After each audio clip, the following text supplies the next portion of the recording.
छोटे से गांव राजगढ़ के किनारे एक पुरानी हवेली खंडहर बन चुकी थी। गांव वाले कहते थे कि वहां भूत रहता है। कोई भी रात में उसके पास नहीं जाता था। कहा जाता था कि उस हवेली में हर पूर्णिमा की रात एक औरत की चीखें गूंजती हैं।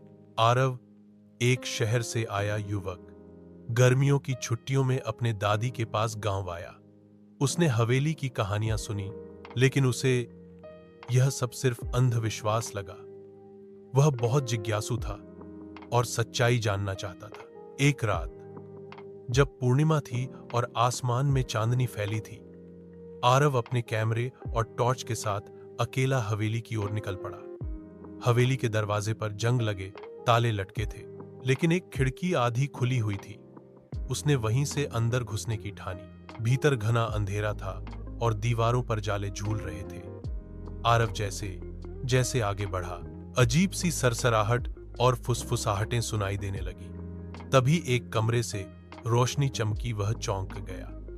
उसने देखा कि कमरे के बीचों बीच एक पुराना आईना रखा था और उसमें एक औरत का चेहरा दिख रहा था।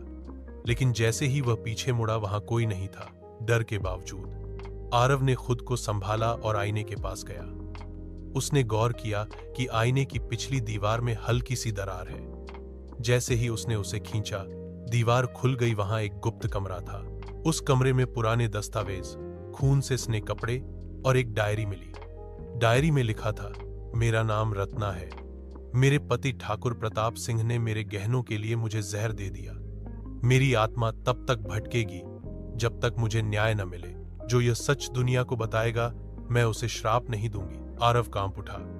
सारा गांव जिसे भूतिया समझता था, वह दरअसल एक हत्या का रहस्य था जो सालों से दबा हुआ था।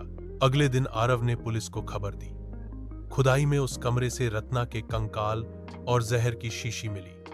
केस 200 साल बाद फिर से खोला गया। रत्ना की आत्मा को आखिरकार मुक्ति मिली।